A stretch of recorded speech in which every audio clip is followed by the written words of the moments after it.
Maaga nagising na ang ating Ken, guys. Mainit kasi today. Pwede ko na itong electric fan muna. Uy, mainit kasi ang weather today. Kaya ayan, hindi rin siya nakaslip sa... Uy. Sama kay mami. Oh, dito sama kay mami. Good morning! Ganyan lang siya natulog. Wala siyang kumot kasi nga sobrang init kagabi.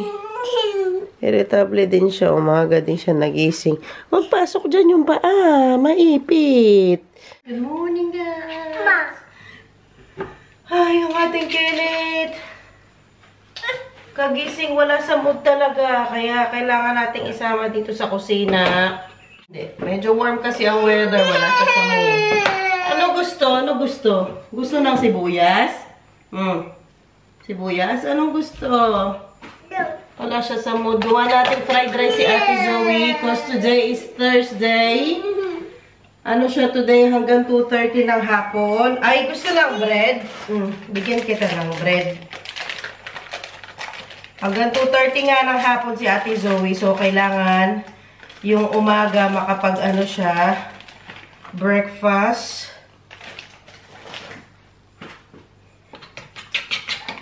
Nang medyo mabigat. Hindi yan kukunin. Pag fried rice ko lang siya, hala, wala tayong gulay. Ano na lang, itlog na lang at kanin. Meron ako nilabas na spinach. Pero parang na-frozen. Si Daddy kasi nasa taas. Niligo ko si Zoe kanina, pinapadry ko yung buhok ni Zoe. Pwede pa kaya to? Ay, parang wag na lang. Kasi siya, frozen, tapos, ay, yellow na yung iba. Itlog na lang. Pwede na ang itlog. At kanin. Magme-melt naman ang Ate Zoe for sure. Hindi naman po tumatalsik. So, safe naman ang ating Kenneth dito na nagbeberat. Asan ang Ate Dad? Nandito na ang Daddy. Nasaan ang Kenneth ang Zoe? Zoe, what's wrong? Kinukuha ni Daddy, iyak ng iyak. Naka siya today, nakasumpong. Opo, kuha ka milk ni Mami. No? Tapos yung rice natin, nasa na? Opo. Saglit lang. Ito ang rice. Nasira kasi yung rice cooker namin. Halos kakabili ko lang noon. Sabi ni Daddy may daw na yung pindutan sa baba. Na yung spring niya. Kaya nasira. Ayun. Kaya dito ako nagsasaing muna sa pot. Pansamantala. Ayun yung Gusto mo din ng egg and rice, anak? Na? Ayan na ang milk. Huwag mag-alala. Bibigay na ni Daddy. Kay ate ito. Di na ako nakakat ng gulay pa. Alam nyo naman. Hirap pa tayo sa aking daliri. Masakit pa talaga siya. Although, inano ko siya kanina, inalis ko yung cover niya kasi nga niligo ko si Ate Zoe. Wala akong choice kung hindi gisingin na si Daddy. Although, pang gabi siya, wala man akong choice kasi nga, nahirapan ako sa dalawang bata for today. Kahapon, okay lang kasi kahapon walang pasok si Ate Zoe sa school. Eh, ngayon may pasok. Nahirapan ako sa dalawa, lalo na isang kamay lang ang ko, normal. Yung isa nagagamit ko, pero lang, may limited time, tapos sasakit siya ng todo. Pwede mo na siguro kunin ang Kendall? Okay, Daddy. Good job. Ay, salamat po. Ay, ako din ang Dadad. Masakit.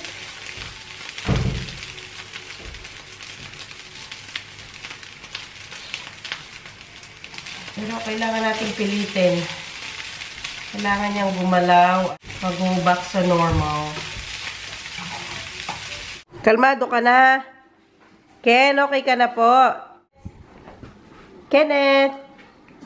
Tingnan mo, pag tinatawag ko siya, hindi siya talaga tumitingin. Pero nung isang araw, sila Inday, tinatawag siya, tumitingin naman siya. Gusto din daw niya itong fried rice ni ate. Kasi ang ate, pinapakain ko na. Ay, hindi kukunin! Hindi! Hindi! Daddy, pahing kutsara.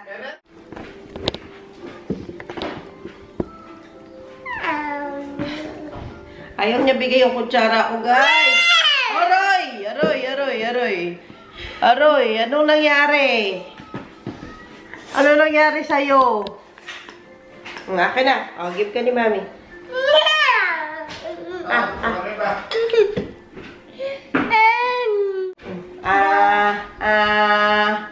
Dito kami sa sala, guys, kasi mainit. Dun sa, ano kasi namin, dining area. Yeah.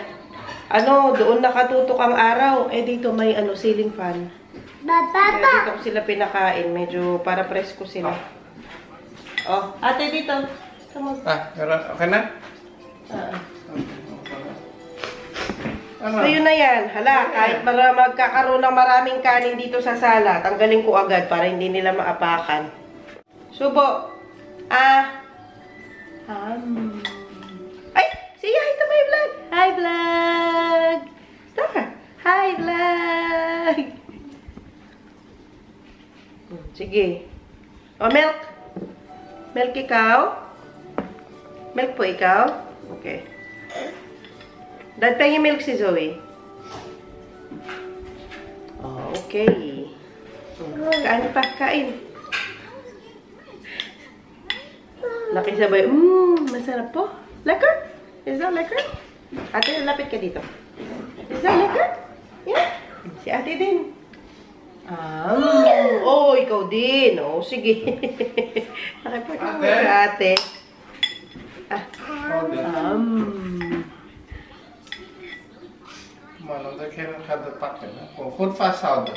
Kenneth, sarap ng kain nila, guys. Itlog lang yan, tsaka kanin. To breakfast nila, heavy. Ito kasama din, ito kapag Tuesday na ganyan, at tsaka pag Tuesday, tsaka Thursday, hanggang 2:30 kasi nga ang ate. Kaya pag umaga, kain talaga siyang kanin. Sama din ang Kenneth, Tuesday, Thursday, kanin ang almusal nila. I'll give it to you. Don't worry. Let me have that. Hatid na natin ang Zoe, guys. Asan ang ate? Where are you? Where are you? Asan yun yung bike mo? Okay. Maano pa tong araw? Okay pa yan kasi may vitamins pa. Vitamin. Ayun, kunin mo daw yung bike mo. Nando kay daddy. Ito guys, for sale.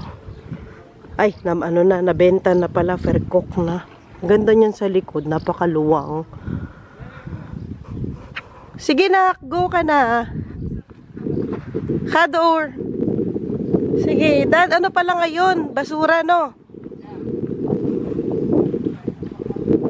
Ganda ng bulaklak dito sa gilid, guys. Mga summer flowers tong mga to. Ganda. Pwede.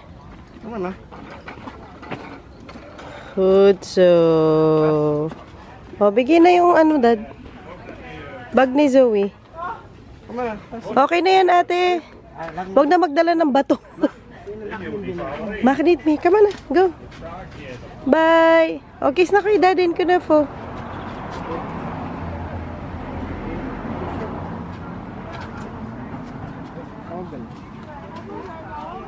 Toast trucks. Ang mag-ama ko. Parang kailan lang, dad. Karga-karga mo lang siya. Bigay kay mami yung waffle. Saglit lang, dad. Dad, wait. Bigay kay mami yung waffle. Hati or kalahati. Ayaw niya ibigay ganyan. Akin na, dad. Wait lang, dad. Wait lang. Wait lang. Give it to mami. Tinatakbuhan ka na, dad. Kabilis. Kabilis maglakad. Thank you, Oma, sa kanyang sandals. Ito talagang pangharibas niya. Ang sandals na bigay ng Oma niya. Uy, uy, uy, uy, uy, uy. Akin na yung hawak mo, be. Akin na yung waffle. Give it to mommy yung waffle. Akin na. Oops, it's okay. Okay lang. Pagpag yung ano, it's okay, darling. Hintay ko yung mag-ama. Ano yan yung puno?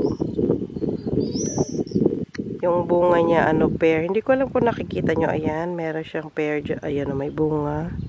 Ayan ang mga bunga. Yung pear na kinakain ni Kenneth, yung matamis. Madami ng bunga yung ano niya. Prutas niya. Yan ang mga naririnig nyo lang dito sa baryo, guys. Yung mga ibon-ibon lang. Tahimik. Yung mga tao kasi nakatira dito, halos dito banda. Tsaka dito, ano, mga retired na yan sila. Kaya tahimik lang. Hindi pa rin nakukuha ni Daddy at dadala dito.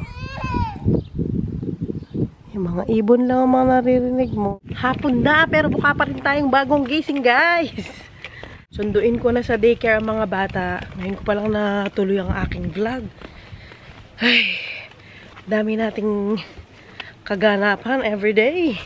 Nakapayong ako, mainit dito. Pag yan may nakakitang Dutch sa akin, tatawanan ako bakit ako nakapayong. Tinanggal ko na yung payong ko. Nahiya ako bigla. Ang dami kasing dumaan. Naku po.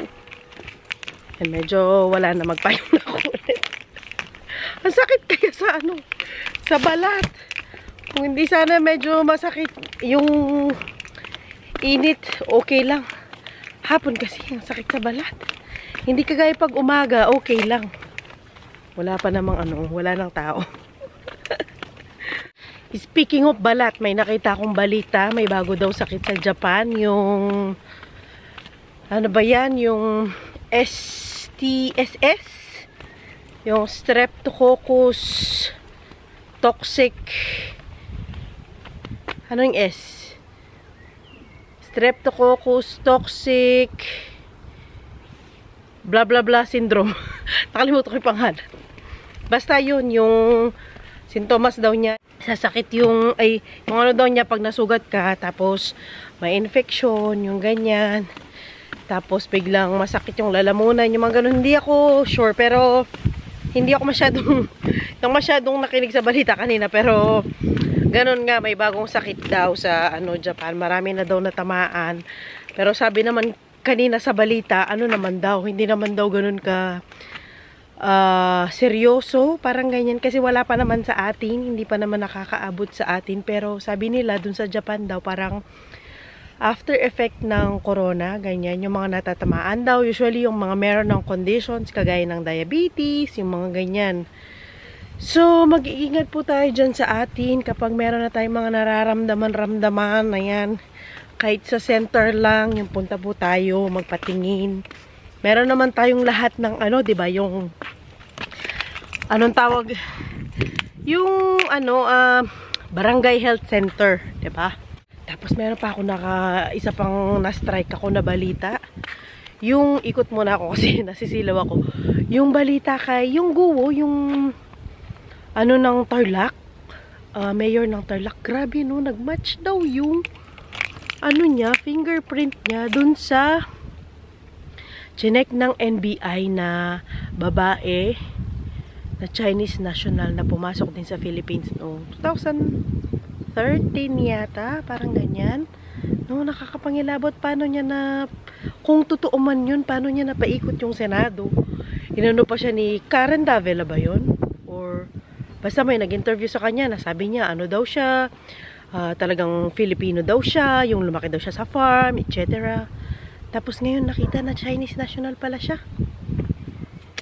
Grabe na talagang gagawin ng mga tao, no? Nakakatakot na talagang panahon ngayon. Di mo na alam sino nagsasabi ng totoo at hindi. Anyway, magsundo muna tayo ng bata, guys. Ang dalaga, iniwan yung mic daw sa likod.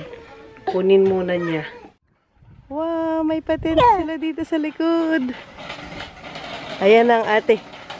Hi! Hoy, say hi to my vlog. Hi. Hindi, dito na lang. Gusto mong umikot doon? Hindi. Hindi! O, hintayin mo si Mami dyan. Kunin ko yung stroller. Is that okay? Will you wait for Mami here and then we can do like that? Yeah? Ikaw ang day sa dyan. Okay, sige. Wait mo po si Mami dyan, ha? Huwag ka pong aalis.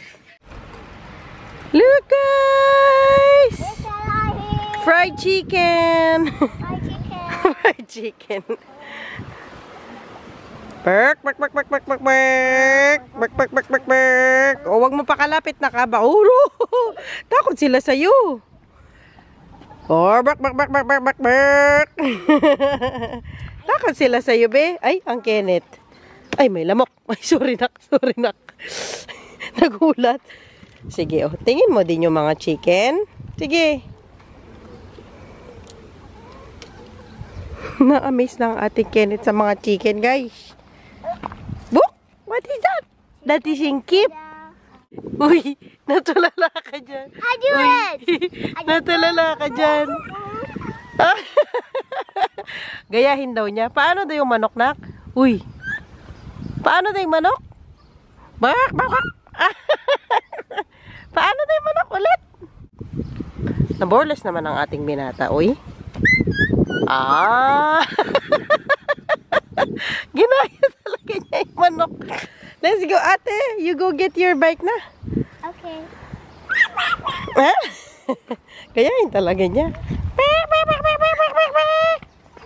Kenneth daw? Galing naman yan. Nasaan si ate? Ken? Nasaan si ate Zoe? Where's ate Zoe? Where? Ayun. Diyan sila nag-swing ng oma niya. Mag-swing muna daw siya. Bilang lang ng 10, ha? And then we go home. Ano yun, nak? Ang sabi daw ng manok?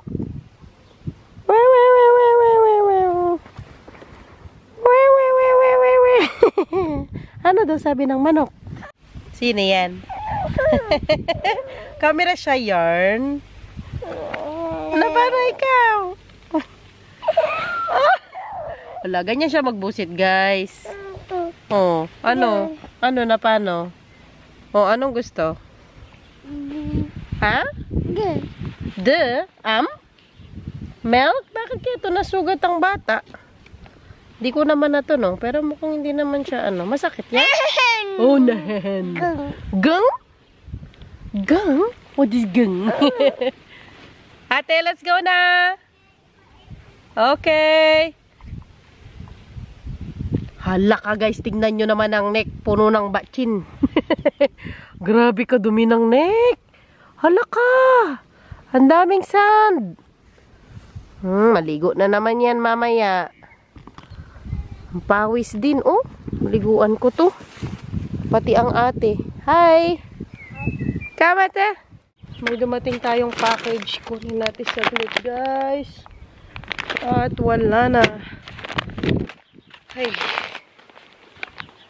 Let's go, anak. Shall we? Water drinken. Open na nga natin tong ating package. In-order namin to sa H&M kasi naka-sale ang H&M ngayon. Opo. Ano ito?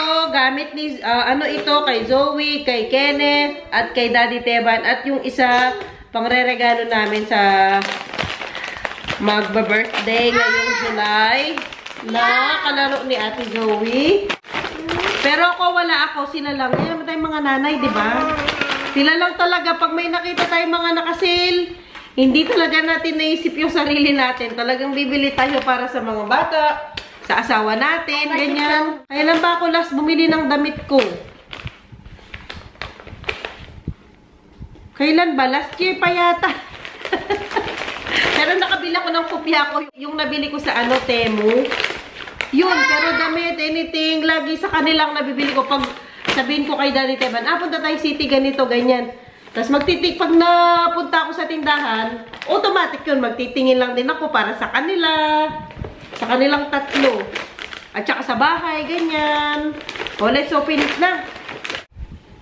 Tinanggal ko muna yung mga tupiin ko kasi baka anuhan ng mga bata. Ayun nga, mag-haul na nga tayo. Ano ba yan? Buksan na nga natin ito. Nauna pa ang Kenneth sa akin. Pero ako personally, hindi talaga ako kagaya ng mga ganito. Hindi ako talaga mahilig sa mga branded. Yung mga, basta wala akong hilig sa mga branded na damit, sapatos, bag. As in, wala talaga. Last summer nga, most of na mga pinag-summer ko, binili ko lang sa Kringlop, yung second-hand store dito. Mga ganyan lang yung mga binibili ko. Hindi talaga ako mahilig sa mga ganyan. Kung ano lang yung nakita ko sa mostly second-hand store talaga. Wala talaga akong maisip na. Ni minsan hindi ako bumili ng branded na gamit. Wala talaga. Wala akong maisip. Magmula kahit nung dalaga ako, bumibili lang ako sa mga, meron kasing tinatawag na sa amin, yung Apo Day. Every Friday yun. Lahat ng mga tiyanggi, lahat ng mga mumurahing doon lang ako talaga bumibili. As in, super duper cheap ko. Kahit sabihin nyo, oo. Kahit sabihin nyo pang super duper cheap ko, cheap talaga ako. Proud ako dyan. Hindi talaga ako mahilig. Madalang lang siguro pag may sale, ganyan. Pero, branded, ganyan. Wala akong sa mga ganyan. Pero, kanya-kanya naman po tayo ng, kanya-kanya naman tayo ng gusto sa buhay. Pero sa mga anak ko, ganyan, ayan, kung hindi naman branded, pero kung ano yung nakita ko na most of the time naka-sale din. At saka kailangan, kunwari season, ate, sit down properly. Laki mga anak ko. Ganyan. So, pero most of the time nga, lagi ko silang inuuna. Never pa ako kahit nung kami pandalawa ni Daddy Teban, kahit nung wala pa yung mga bata, ayan, hindi talaga ako Ngayon, lalo na ngayon na nandito na yung mga bata, sila na lang talaga yung binibilhan ko. Ay, ito yung sayo, anak. Nagsayo na si Kenneth dito. Mahulog ka na. Dito, ikaw.